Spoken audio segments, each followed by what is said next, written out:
Good afternoon, Kitchissippi. It is Saturday, January the 25th. I'm at Champlain Park for the Winter Carnival, and this is a video version of the 421st Kitchissippi Weekly Ward newsletter. I'll give my usual reminder, there is lots more information about the issues that we'll discuss in the weekly email newsletter, to which you can subscribe at kitchissippiward.ca. Let's jump right in.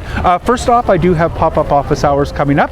Those are going to be on February the 7th at Mushu Ice Cream, their new location at 1130 Wellington Street West. So those are going to be held on February the 7th. Come on by anytime from 1 until 4 p.m. Pop-up office hours are an opportunity to come by anytime during those hours. Chat with me one-on-one about whatever is on your mind without appointment.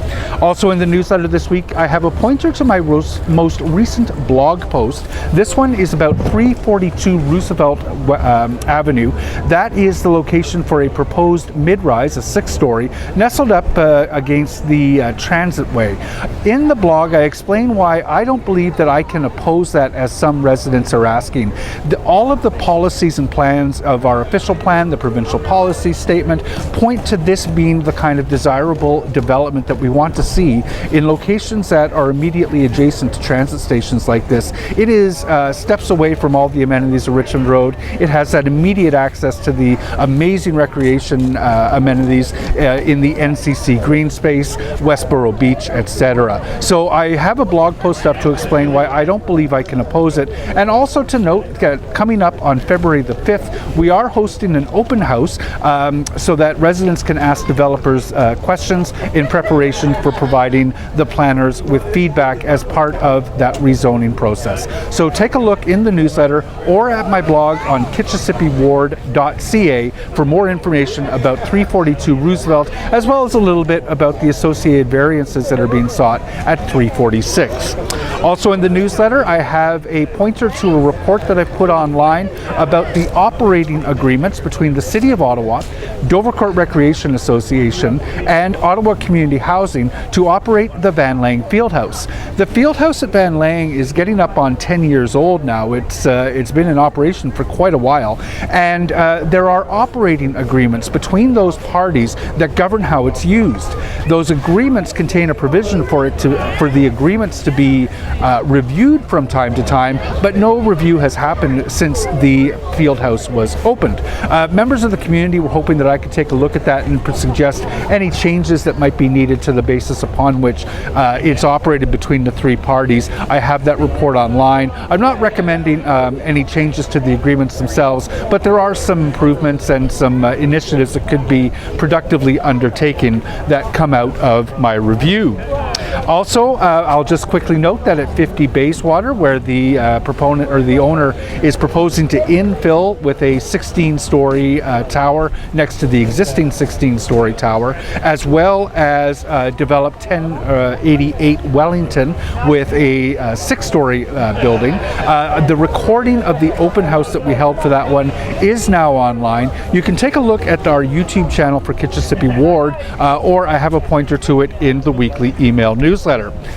The Committee of Adjustment is busy.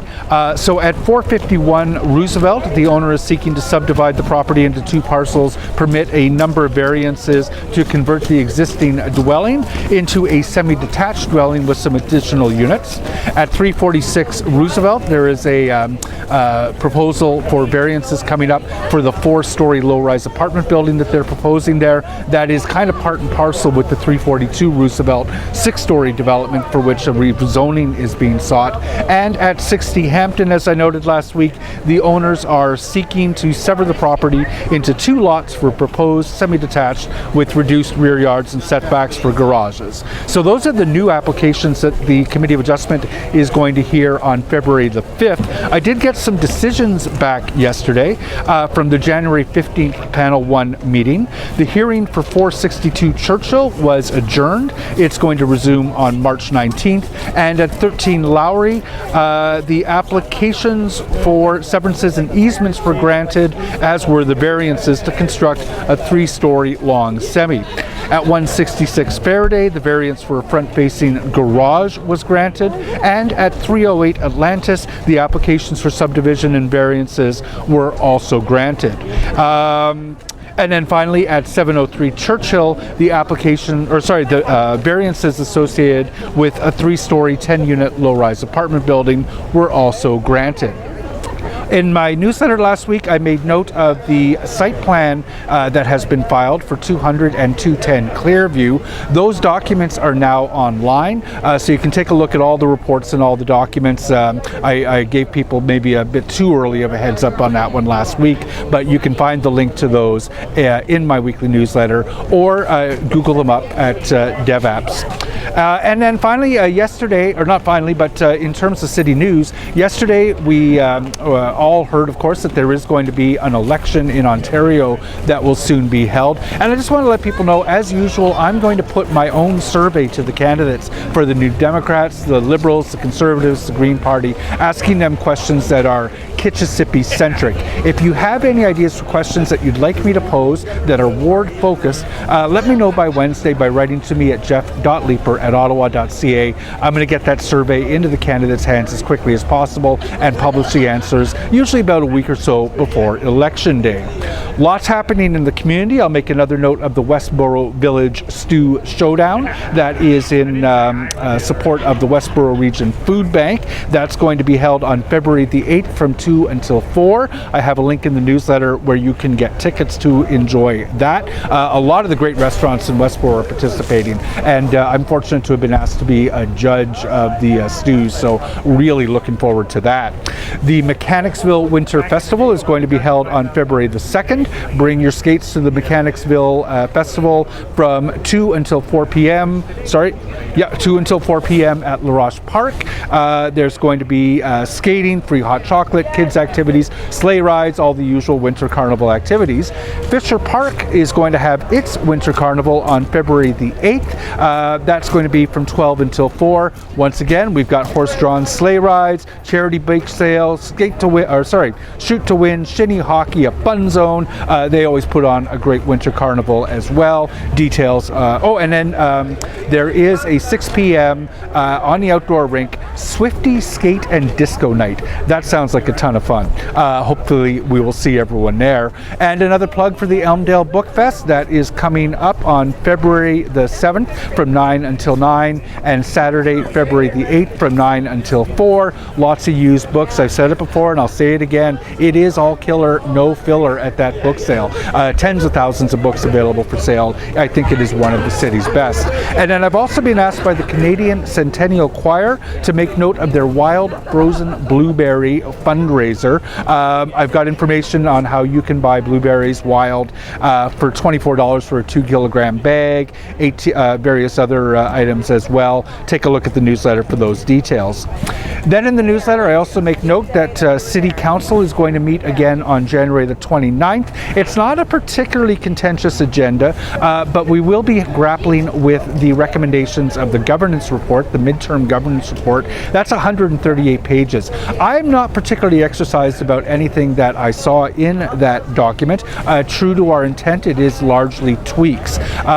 There is one proposal that has generated, I guess, a bit of chatter, and that is with respect to the Light Rail Subcommittee being merged with the Transit Committee. I'm not particularly exercised about that. Not very many councillors came out to our meetings of the Light Rail Subcommittee. We're going to get all the same briefings in that I would call it higher profile Transit Commission meeting. So same level of oversight, but we'll do one longer meeting rather than two. And then, so I have a link to the full council agenda in the newsletter.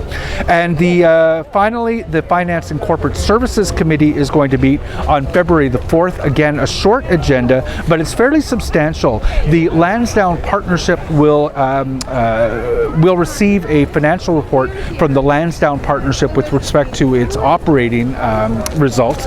On an operating basis, it did make money last year, but overall, on a pro forma basis, it is still losing money. That is going to be on everyone's mind as we proceed through the Lansdowne 2.0 discussion. So Kitchissippi, I hope you're on your skates. That's all I have in the weekly newsletter this weekend. Enjoy the canal. The weather is warming up. It is absolutely gorgeous out there. I hope you have a great week, and thank you for watching.